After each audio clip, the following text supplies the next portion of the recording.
사랑의 샘 평화의 소리 KCR 11시 종합뉴스 365 헬스 마이랑의 베이로 변호사 윤영준 다이애나 스픽 JP 에듀케이션 에듀킹덤 컬리지 다네모라 EL 디자인 전망 좋은 창 공동 제공입니다. 뉴질랜드 뉴스입니다. 신규 주택의 규모는 감소하는 반면 건축 비용은 계속 증가하고 있습니다. 신규 주택의 평균 크기는 지난 10년 동안 거의 3분의 1이 줄어들었고 주택 건설 비용은 2배 이상 늘어났습니다. 2013년 3분기부터 올해 3분기까지 건축 허가 승인된 신규 주택의 평균 바닥 면적은 195제곱미터에서 136제곱미터로 감소해 신규 주택이 10년 전보다 평균 30% 작아졌습니다. 같은 기간 동안 새로 건축 허가 승인된 주택의 토지 비용을 제외한 예상 평균 건설 비용은 평방미터당 1,598달러에서 평방미터당 3,225달러로 102% 증가했습니다. 더 작은 바닥 면적과 더 높은 건축 비용의 조합으로 인해 새로 건축 허가 승인된 주택의 평균 건축 비용은 2013년 3분기 31만 1,945달러에서 2023년 3분기 43만 9,308달러로 12만 7,363달러인 41% 증가했습니다. 소형 주택으로의 이동은 주로 독립형 주택에서 아파트와 테라스 하우스, 단독 주택과 같은 다세대 주택으로의 이동으로 인해 발생했습니다. 2013년 3분기에는 독립형 주택이 건설되는 신규 주택의 주요 유형이었으며 신규 주택 건축 허가 승인의 81%를 차지했습니다. 2023년 3분기에는 독립형 주택의 신규 주택 허가 승인의 40%에 불과하며 시장 점유율이 절반으로 줄어들었습니다. 건설 중인 신규 독립형 주택 수의 감소는 2021년 2분기 6,940동으로 정점을 찍은 이후 특히 가파르며 2023년 3분기 3,626동으로 감소해 2012년 이후 연중 최저치를 기록했습니다. 건축 허가 승인된 타운하우스 및 주택 유닛의 수는 지난 10년 동안 10배 이상 증가해 2013년 3분기 417개 동에서 2023년 3분기 4,436개 동으로 증가했습니다. 그리고 독립형 주택이 건설되는 횟수가 줄어들며 크기도 줄어들고 있습니다. 2013년 3분기에 건축 승인된 독립형 주택의 평균 크기는 213제곱미터였으며 올해 3분기에는 181제곱미터로 마이너스 15% 감소했습니다. 그러나 지난 10년 동안 신규 주택의 평균 크기가 크게 감소한 반면 훨씬 더 많은 주택이 건설되고 있습니다. 2013년 3분기에는 모든 유형의 신규 주택이 5,503채에 불과했지만 2023년 3분기에는 66% 증가한 9,126채로 늘어났습니다. 하지만 불행히도 그 숫자는 현재 감소하고 있습니다. 전국 신규 주택 건축 허가 승인 건수는 지난해 3분기 13,247개 동으로 정점을 찍은 뒤 감소세를 보이더니 올해 3분기에는 3분의 1 가까이 감소했습니다. 백벤처인 평의원 중 한 사람의 현장 선거 운동에 대한 노동당 내부 선거 피드백이 뉴스허브에 유출됐습니다. 앨런 화이트는 단 20표 차이로 역사적인 노동당 거점인 마운트 알버트를 고수했으며 그녀의 자원봉사자들은 크리스 히킨스와 녹색당 그리고 화이트의 근소한 승리를 비난하고 있습니다. 화이트의 자리가 되기 전에는 데임 저신다 아던 전 총리의 자리였으며 그녀는 2020년엔 2만 1,000표 차로 승리했습니다. 뉴스허브는 화이트 팀이 그녀의 매우 아슬아슬한 승리에 대해 정확히 무엇을 비난하고 있는지를 밝혔습니다.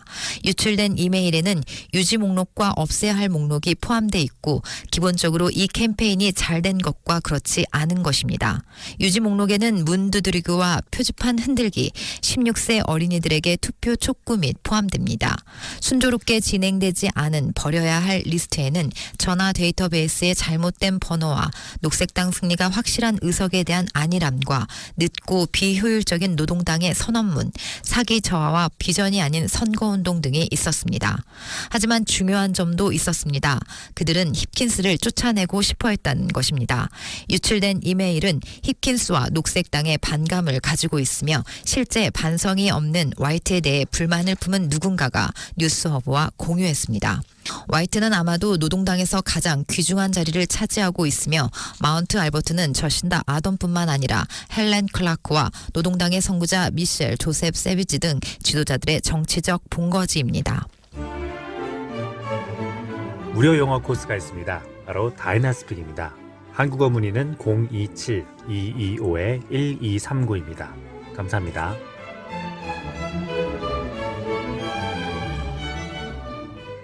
액트당의 데이비드 시모어 대표가 뉴질랜드가 새 정부를 기다리는 가운데 연정 협상이 잘 진행되고 있다고 말했습니다.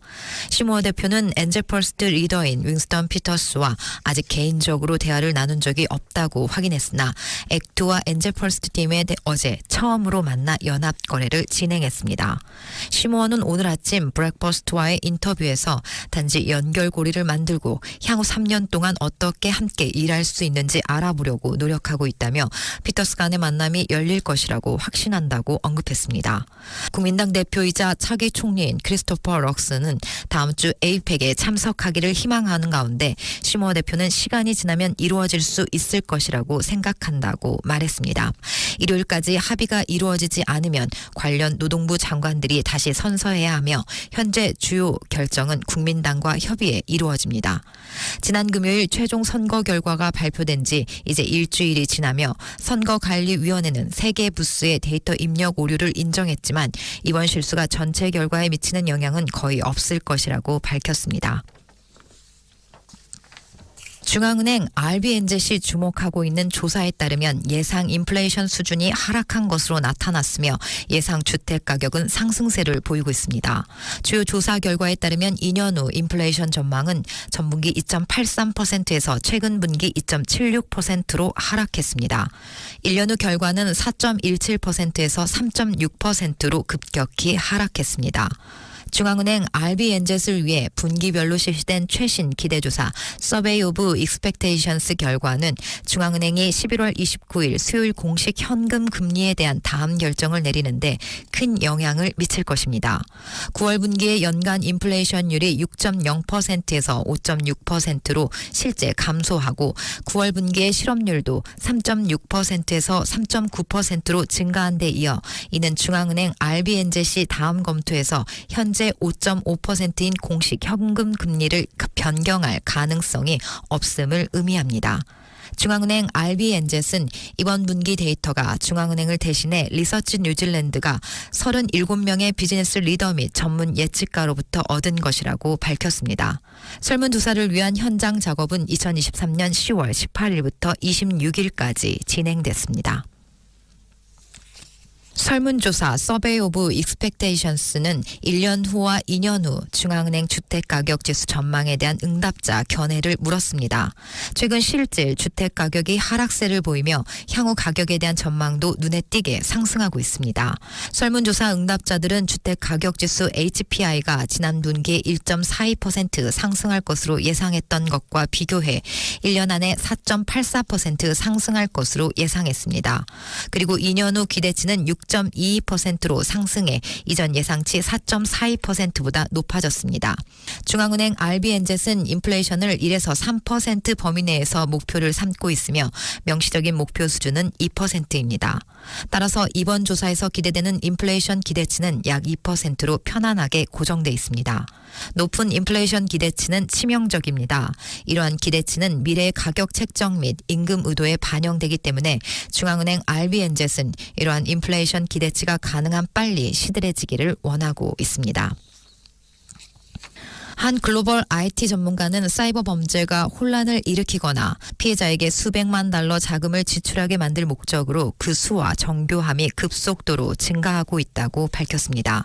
보안 소프트웨어 회사인 러셀 위협 인텔리전스 책임자인 파스컬 기너는 정교한 범죄부터 상대적으로 실행하기 쉬운 낮은 수준의 분산 서비스 거부 DDoS 공격에 이르기까지 사이버 공격이 훨씬 더 일반화되고 있다고 경고했습니다.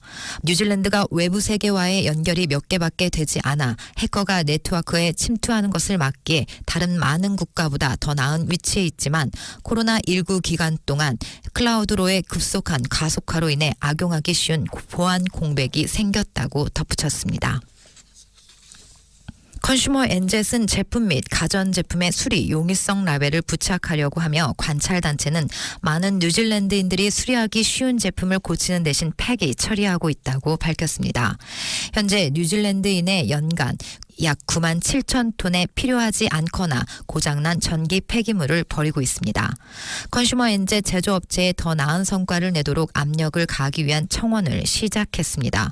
이 기관의 테스트 책임자인 폴 스미스는 이미 가지고 있는 물건을 버리고 교체하는 대신 그 물건을 살펴보라고 권유했습니다.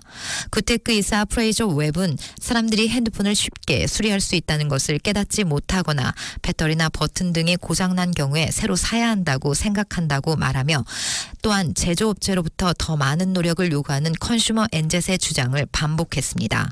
그는 하드웨어는 개선되고 있지만 기업들은 낡은 기기가 새로운 소프트웨어를 지원하도록 해야 한다며 또 어떤 기업들이 수리나 제3자 수리업체 사용을 자제하려고 하는 것은 올바르지 않다고 말했습니다.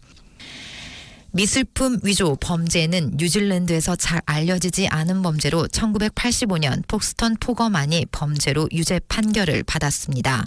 찰스 골디 또는 칼 골디로도 알려진 폭스턴 위조자 칼 심슨은 전설적인 예술가는 아니었지만 역사상 어느 시점에서 한때 세계에서 8번째로 위대한 예술 위조자로 선정됐습니다.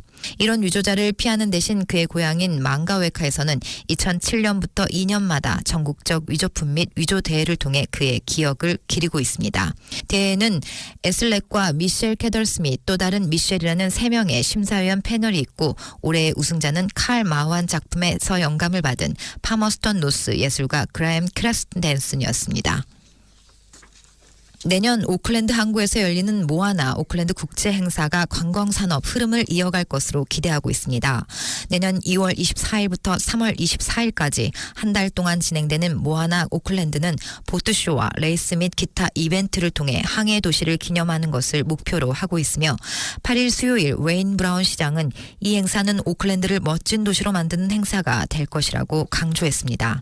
타타키 오클랜드 언리미티드 주요 이벤트 책임자인 크리스 심슨은 오클랜드 항구가 항구 수영과 보트쇼, 와카하마 경주를 포함한 모든 종류의 해양 이벤트 허브가 될 것이라고 언급하며 모아나 오클랜드 행사가 비비드 시드니 축제나 멜버른 테니스 오픈 같은 국제 이벤트가 될 수 있도록 다 같이 노력할 필요가 있다고 설명했습니다. 엔젠 머린 전무이사 피터 버스필드도 이에 동의하며 오클랜드가 세계 무대에서 명성을 쌓아야 한다고 전했습니다. 첫 번째인 연례 모아나 오클랜드 축제는 2월 24일에 시작됩니다. 지금까지 전해드린 뉴질랜드 뉴스는 뉴스허브, 원뉴스, RNZ, 뉴질랜드 헤럴드, 스토프, 인터레스트 코닷, 엔젯에서 간추렸습니다. 오늘의 환율 정보입니다. 뉴질랜드 달러화 대비 원화의 기준 환율은 775원 65전, 한국에서 보낼 때 783원 40전, 한국에서 받을 때 767원 90전입니다.